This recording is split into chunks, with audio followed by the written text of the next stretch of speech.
Welcome to the Bringing Up Business podcast, where we talk about business and parenting. I am your host, Kaila Sachse, owner of marketing agency Umari Digital and mom of a 2-year-old. Today's guest, Roger Beaudoin, is going to give you insight about what it's like to stumble across a great idea, act on it with persistence, and eventually create a thriving business and a thriving family. Roger is a 30-year hospitality professional. He created 5 high-volume restaurant concepts from scratch with double the net profit of the average restaurant. Roger is now President of Restaurant Rockstars, selling online restaurant training systems that increase profit. He is also a personal restaurant coach, 2-time author, and host of the weekly Restaurant Rockstars Podcast. Without further ado, welcome to the show, Roger. Oh, Kaila, thanks so much for your kind introduction. That's wonderful. Oh my goodness. I really enjoyed the conversation that you and I have shared before. And yeah, let's get into it. Tell our listeners about how you accidentally started a restaurant. There's a whole really cool story about this. Let's chat. Yeah, and I think there's a piece I didn't even tell you about.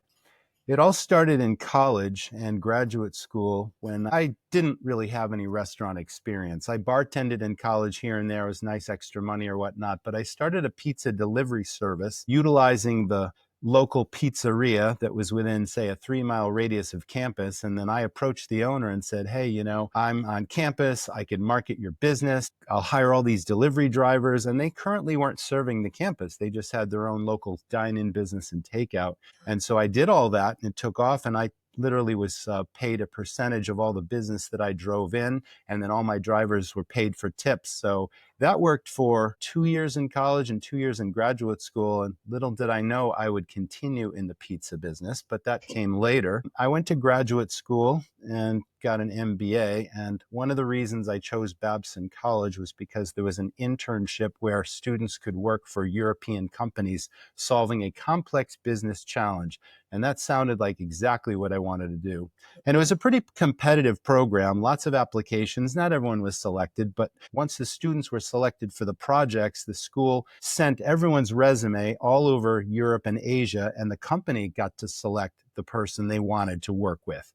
So I was selected by a global pharmaceutical company to set up a U.S. subsidiary corporation and tie it structurally and legally to their organization. And what a monumental project that was. But I'm living in Italy, in Milan, and the world is opening up to me. And there's literally a pizzeria on every corner. And if you've ever been to Italy, it's this revered food that was invented in Naples. And the ovens are these beautiful, elaborate mosaic tile-covered brick ovens. And there's, they're burning wood in the back of the oven, and the fire's blazing at 800 degrees, and the pizza makers are throwing the dough. And it's a cultural thing. And I was so captivated by that. The concept, the culture, the pizza. I ate a lot of pizza. And again, I never thought I'd be in the restaurant or the pizza business. If you were to fast forward a couple of years later, I was actually interviewing for a job at a major New England ski resort. And I'm a huge skier, and I was interested in getting in the ski business.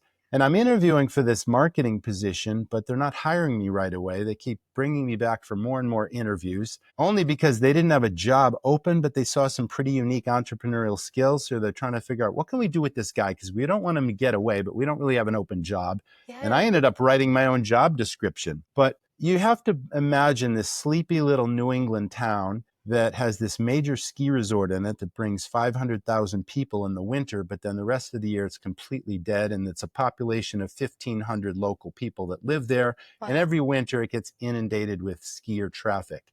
There's a half a dozen restaurants, 5 or 6 maybe. There's a video rental store, if you remember those back in the day. Yep. A couple of motels and bed and breakfast inns, but no infrastructure that kept up with the huge growth of this ski resort. So I'm on every job interview, and I'm going out to eat in these restaurants, and the service was lackluster, and the product was mediocre, and there was no ambiance or any sophistication to any of the offerings. And the same with the service and the other service businesses. And they had lines out the door, and no one was trained in hospitality or guest service. And I'm like, here's an opportunity. So suddenly these pizzerias in Europe popped back into my head, and I thought, wow, if I start one of these wood-fired pizzerias, I could really have something here. So that was kind of the seed of that. And I wrote a business plan. I went back to Babson College because I didn't own a computer at the time. And I banged out this business plan that literally asked for $1 million for a loan. And this was probably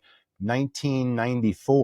Wow. And that was a lot of money, especially, in a risky business like restaurants. Yeah. But only because I wanted to run before I could walk. I wanted to buy a beautiful piece of property. I had this vision in my head of creating this European concept, building a building that felt European, not American. And literally you needed $1 million to do that. So there were lots of meetings with banks and commercial lenders. I at least got the meetings. And here's the business plan. And the first question is, how many restaurants have you ever owned or managed before?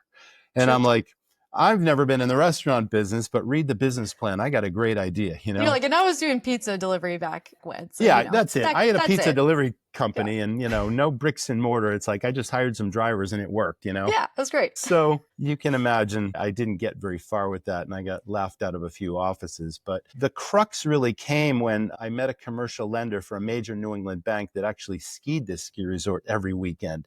And he knew the opportunity and he knew that the service was bad and the food was average and that there were lines out the door. And he knew I had an MBA and I could start a business. So we sat down. He's like, I think we can do business together. So suddenly I get dollar signs in my head. Hey, I did it. And the guy says, well, I'm not going to give you $1 million. Maybe if you scale this thing way back, I can give you $150,000. Yeah. So you really can't do much with that. And certainly you can't buy land, build a building, outfit it with equipment, furniture, and have working capital. None of that was going to happen. Yeah. So the only thing was to find an existing space that had some restaurant equipment that just happened to have 4 failed restaurants there before I got there. So there's a stigma to overcome. Great. 6 miles away on the wrong side of the railroad tracks with a leaky roof and you name it, a difficult landlord, but that was the only option available. And I remember to this day, my father, who's since passed on, he's there and we had signed the lease, but we needed to knock walls down and rebuild this and that. And he's like, it's not too late. It's not too late. Are you sure? He's got the sledgehammer in his hand and he's like, are you sure you want to do this? And I'm like, yeah, let's go for it. So then he starts tearing walls down and then there was no turning back.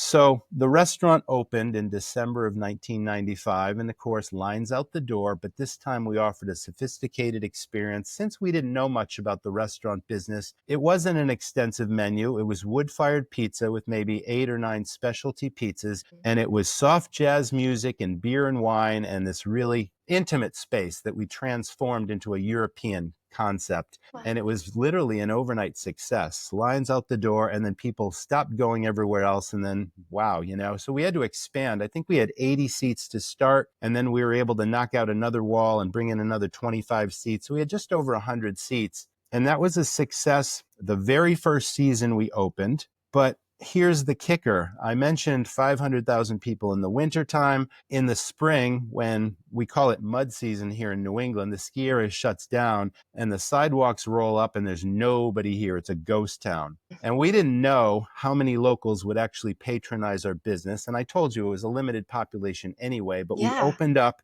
probably in June of that summer, and we proceeded to lose every nickel of profit we made all winter, serving 3 people one night and 5 people the next night, and all that money disappeared. So literally we had to max everything out on at least 3 different credit cards just to get some cash, just to reopen the next season. And then never again were we going to operate that business on a full-time year-round basis. So then after the second winter that was also just as successful as the first, back to the banks, here's my business plan, did what I said I could do. I'd like my $1 million, please. And this time I got the $1 million. Wow. Oh my goodness. Was it the same banker who helped you the first time or was it somebody different? I actually went to a multitude of banks because I learned very quickly you have to negotiate and you want the best rates and the best terms. And even though we were supported, we gave that person a shot and whatnot. But we ended up going with a local bank this time instead versus a big, giant regional bank. And they were really aggressive in getting the business and we got a really super rate. And interestingly, I worked with that banker for about 25 years. We built a relationship. So full-time job working at the ski resort, I took the job and then running the restaurant until 12 or 1 o'clock every night, literally 6, 7 days a week. And it was really, really intense for 2 years. Wow. So you're basically doing double shifts. You're working a job and working your Yeah. restaurant. Oh, That's wow. absolutely true. So somehow made it past all that. And now, okay, we've gotten this $1 million loan. When I was working at the ski resort, I passed by this beautiful piece of property that was 18 acres of land. And there was an old farmhouse sitting there that was unoccupied. And the price, I think, was $500,000 for 18 acres back in 1996. But the price kept coming down because there were no bites on the property. So that property ended up selling for about $225,000. So almost half of what the original list price was. And that was just a no-brainer. So we ended up keeping some of the features of the farmhouse in the cabinetry behind the bar where all the liquor bottles were stored, and old timber beams were used inside for ambiance. And there was some heritage to it. It was probably one of the oldest structures in this little town. And so we, wanted to preserve some of that. And then, as you might know, people are creatures of habit. So this place opened up in November of 1997. And I remember to this day standing in the window watching 20, 30, 40 cars drive right by and not pull into the parking lot. And then there's one car, and then another 20 or 30 cars drives by. And it was so frustrating trying to build that audience. There was a popular brew pub about a half a mile up the street from this location that just dominated the local area. They had all the business, and you put beer on the sign and people just drive on in. And sure, we had beer too, but it took a little while to build an audience. And we were at a ski resort, so suddenly I got this brainstorm. Originally it was this rustic concept, old Maine woods, timber frame, this and that. Old antiques was the ambiance. Fill the place with old antiques and just stuff to look at. Nobody really cared about that. So we pulled all the antiques down, and then we started decorating the place with skiing memorabilia, old skis from every era, and boots and bindings and trail signs and trail maps. And suddenly it became the shrine to the sport that everyone loved here at the mountain. And then it started to take off. And then I created some systems that really increased profit year after year after year. And then I ran the place for 20 years, and I could tell you what happened next. Oh my goodness. It sounds like for the success of your business, you had to compete with another business down the street. So you had to divert that attention from them to your business. And part of that was you having to reflect your restaurant to the environment around it. So instead of these antiques that nobody seemed to care about,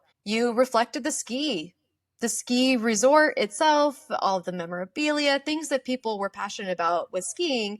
You had that going on inside of the restaurant. That's absolutely true. And the other place I was telling you about, the brew pub, they had rock bands 3 nights a week. So suddenly we had to do that. The first experiment was sort of a disco thing with sound and light systems and disco balls and bringing in professional DJs, and me watching an empty dance floor weekend after weekend, and people weren't really into that. So then I had this idea that I had to road trip and see what some of the more successful places throughout ski country in New Hampshire and Vermont, and visit 5, 6, 7 different places, some of which I was familiar with as a skier growing up, and just copying ideas that I thought would really add to the ambiance of this place. And one of those ideas, there was a place in Vermont at a ski resort that had a fire pit inside the building, and the kids would roast marshmallows in the fire pit, and it was right in the middle of the bar, and people would sit around it and warm themselves up in it. I'm like, I got to do that. So we built the fire pit. And unfortunately, even though we hired a professional mason to build the fire pit, something with the elevation of our roof and the flue, and the thing literally never worked. And every time we lit a fire in the fire pit, we smoked everybody right out of the building. And it was so embarrassing, where here's Roger, right? And I got a snow shovel, and I'm literally picking up all these burning logs and embers, and the back door was pretty close, and I'm shoveling all this stuff out into a snowbank and trying to open all the doors. And what a nightmare. I could tell you stories about all the mistakes and mishaps that happened along the way. But my goal was literally to dominate the area and to take down that brew pub and be the place that everybody went. And it took a couple of years, but ultimately it happened. And now a quick message from our sponsor. Looking for a smarter, more secure way to manage and protect construction or remodel funds? At BuildSafe Escrow, they offer simplified escrow and draw services tailored specifically for the construction industry, ensuring your funds are protected every step of the way. As a trusted neutral third party, they release funds only when agreed upon milestones are met, providing transparency, security, and peace of mind for everyone involved. Whether you're building from the ground up or renovating a single room, BuildSafe Escrow ensures every project moves forward with confidence and clarity. BuildSafe Escrow milestone payments, transparent processes, trusted results. Visit buildsafeescrow.com today and learn why milestone-based payments and escrow are the future of construction.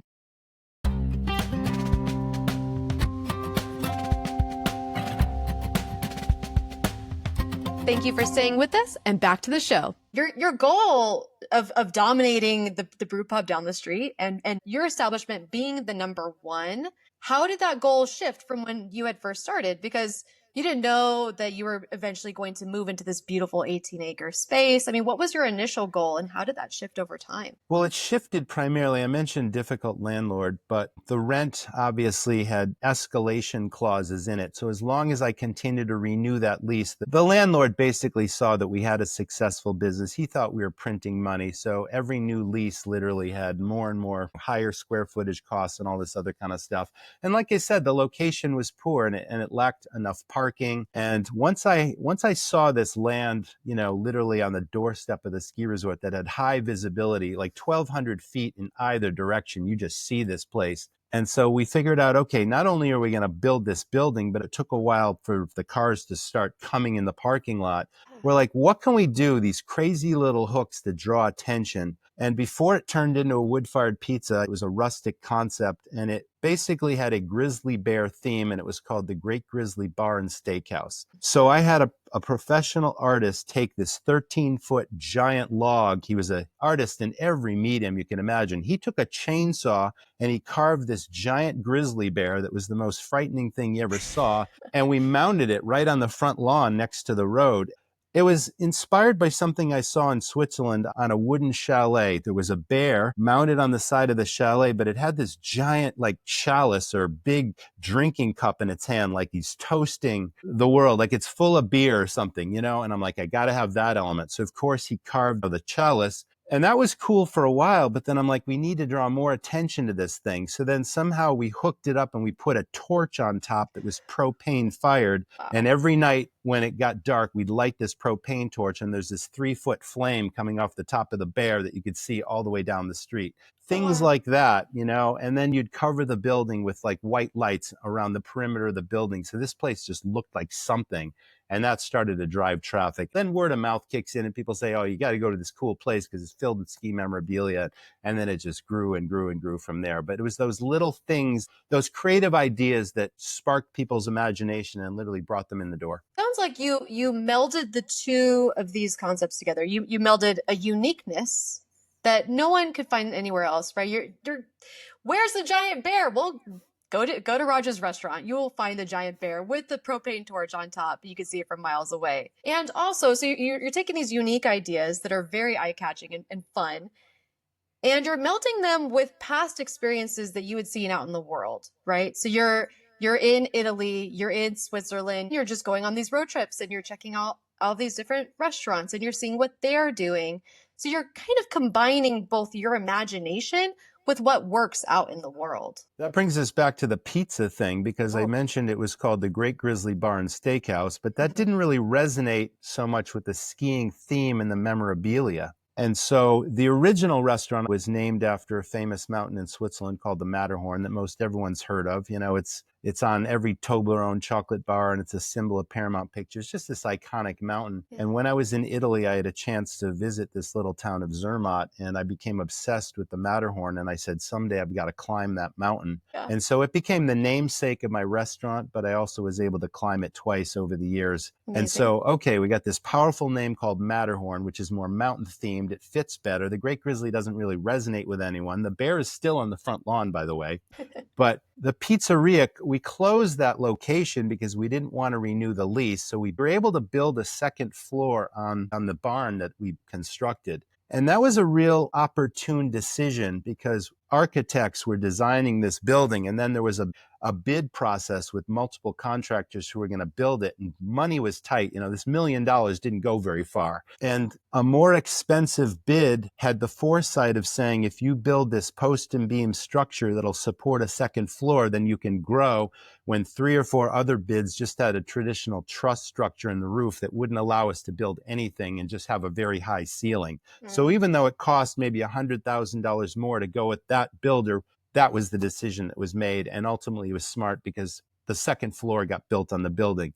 When that happened, we brought in a mason that literally built a new wood-fired brick oven. And, it was a work of art. And we put that right in the middle of the dining room because it was part of the show. So the next mistake was, I was really afraid that pizza sales were going to dominate because it was more profitable to sell steaks and seafood than it was to sell pizza. And suddenly I thought, we've got this really big, expensive building. And if the less profitable items become the biggest sellers and, we sell very little steak, then this is going to be really hard to make the payments. So the mistake was having 2 separate entrances to this big building and making people choose, are you here for the steakhouse or are you here for the pizza place, as if it was 2 separate restaurants.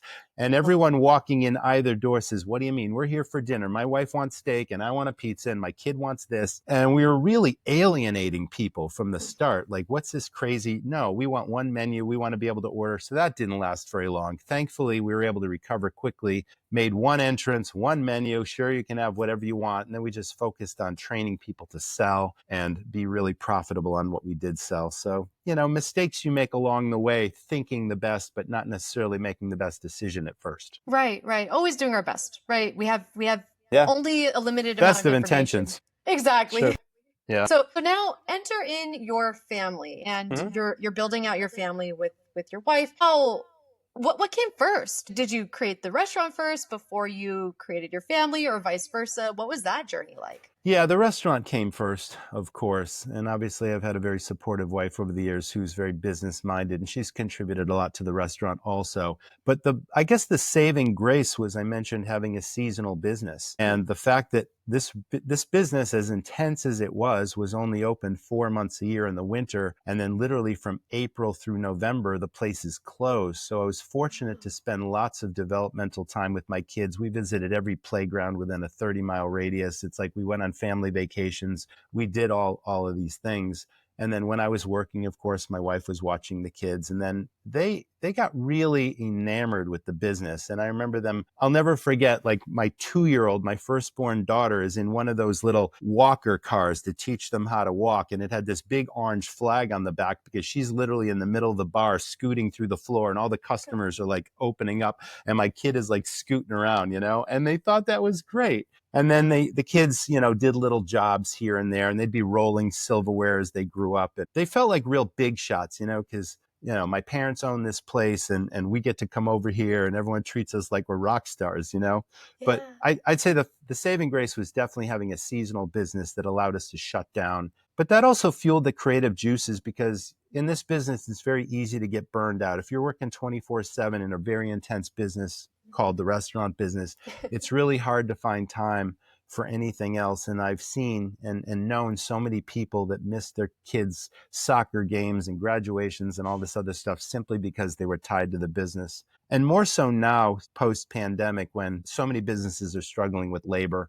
But that thankfully never happened to us. Wow. What piece of advice would you give to somebody who is trying to balance both, or looking to start one or the other, right? They have a family, but they want to start a business, or vice versa. Yep. Yes. The best advice I can offer is you really need systems in no matter what business that we're talking about. And you don't need to run a jewelry store or a restaurant or a day spa or whatever it is. You need to run a business regardless of what industry you're in. And that means somehow figuring out or hiring people that have business skills to put these systems in place so that your financials inside and out, every dollar coming in, every dollar going out, and not just trying to put out good food or have good service behind the counter. I mean, it's really at the end of the day a business. And if you can do that, but most importantly, building what I call a dreams team staff that have your back, that run the place as if they owned it and they're incentivized to do so, then that's twofold. It allows you to take time off and get yourself out of your business if you can trust these people and you incentivize them to run it.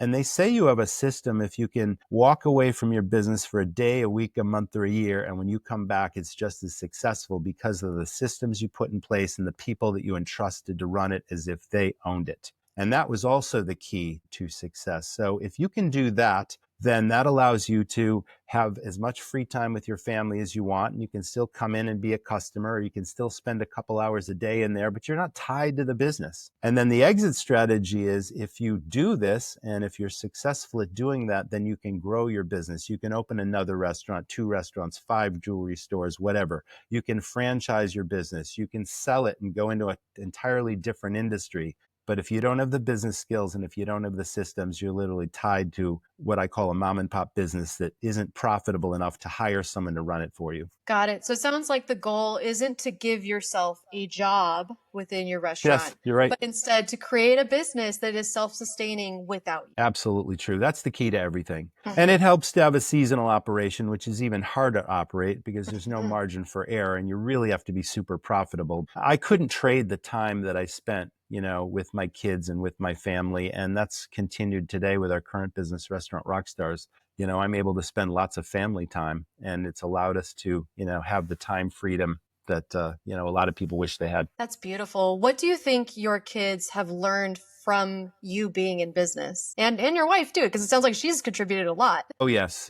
Well, she runs our Restaurant Rockstars business behind the scenes, and she's got a marketing mind, and she's also social media savvy, and she's a constant learner and a seeker of knowledge. And so she's always learning new things. But my kids have watched all of this, and they've definitely been inspired by this entrepreneurial lifestyle. And our oldest daughter decided not to go to college. Basically, she was a very good student in college, but she didn't want to open another book, but she was inspired by this entrepreneurial thing, and she's become a realtor in our local area. And she's really inspired by, I don't need a college degree to do this. If I have ambition and fortitude, and I can do much better than a lot of kids I know going to college if all the dominoes align. So she's inspired by us. We continue to coach her. Her mom was a realtor for many years, and her grandfather was also a realtor. So she has the benefit of prior knowledge, and it's a family legacy thing, but we're her biggest supporters.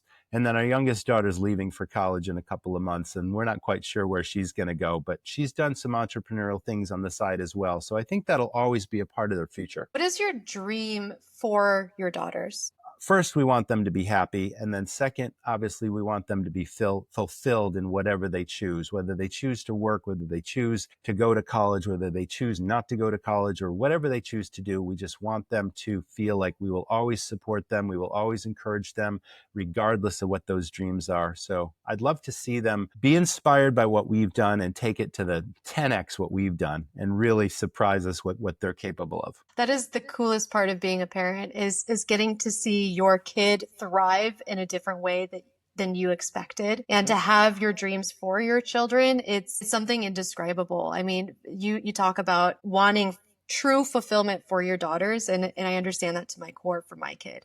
I want the exact same thing for him. I just want him to live a life that is meaningful to him. And in doing that, that's going to naturally give back to the society around us. And in a way, they're trying to run their lives like little businesses too. And our oldest daughter she's followed our lead, and now she's investing some of the money she's making in real estate versus just going out clubbing like so many girls or friends that she has and just spending lots of money. She wants to invest her money. Yeah. She's got dreams of the next car she wants to buy, and she's got this aspirational lifestyle that she is laser focused on.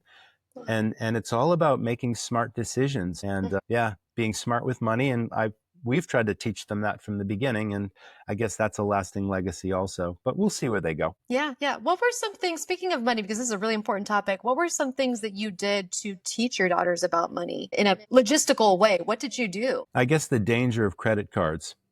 Because we wanted them to get credit cards early so that they could build a credit history, but we also wanted them to quickly realize that if you don't pay off your balance at the end of every month, you're just paying interest on interest on interest, and it's compounding daily, and you could get yourself into trouble pretty quickly if you just are obsessed with spending. So I think that was a valuable lesson to learn. And then we always wanted them to, for any job they worked, we wanted them to put some aside either in savings or an investment, have a little bit to spend, and maybe have a little bit to give back. And those are life lessons also. So Roger, where can people find you? Well, besides being in the restaurant space, if anyone is aspiring to start a business of any kind, I do some personal business coaching, and I will help any business put these systems in place or even optimize their profits in any industry. I've consulted in numerous different industries, but you can reach me at Roger, which is spelled Roger, at restaurantrockstars.com if you want to email me personally. But if there's something you're interested in talking to me about starting a business, I'm happy to just jump on a call with you. You can also get a better sense of who I am at rogerbeaudoin.com. And that is spelled RogerBeaudoin.com. And you can also get in touch with me through that website. So that's kind of how you can reach me. I'll add those to the show notes. And Roger, thank you so much for sharing your wisdom with us. I am so excited for the future of your daughters, for the future of Restaurant Rockstars, and for anybody who's listening. If you reach out to Roger, it sounds like he's your guy to help you. Yeah, you're right. Kaila, it's all about a balance in life. And no matter what you do, if you've got children, you really need to find that balance, because those years, I don't need to tell anyone that as kids, they just go by so quickly and every moment is precious. And wouldn't it be amazing if you could have a successful business and a successful family life and have a treasure of memories that you'll never forget? Have family trips. And if you've got a successful business, you can do that. And then you can encourage your kids to either follow in your footsteps or do whatever their dreams are. What a dream, Roger. It has been a pleasure. Thank you so much for being on the show. Thank you, Kaila. My pleasure. Thank you for joining us on Bringing Up Business. If you could, please take a moment to subscribe to and rate the podcast on Apple, Spotify, or wherever you get your podcasts. You can follow us on Instagram at bub.podcast. That's BUB.podcast. Finally, we'd love to get your feedback. If you have a comment or a guest idea, please let us know on our website, bringingupbusiness.com. Until next time, thanks for joining us. Say bye-bye. Bye-bye. Say bye-bye. See you later. Bye-bye. See you later.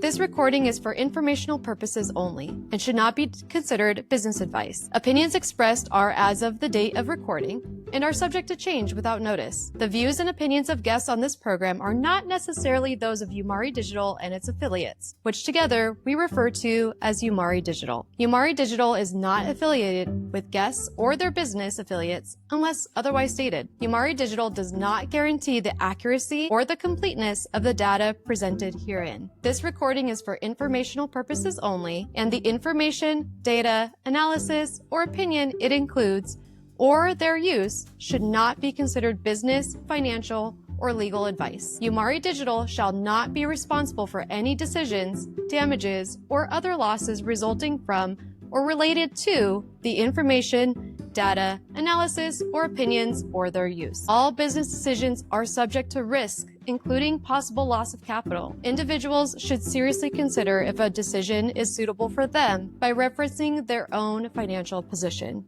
Thank you.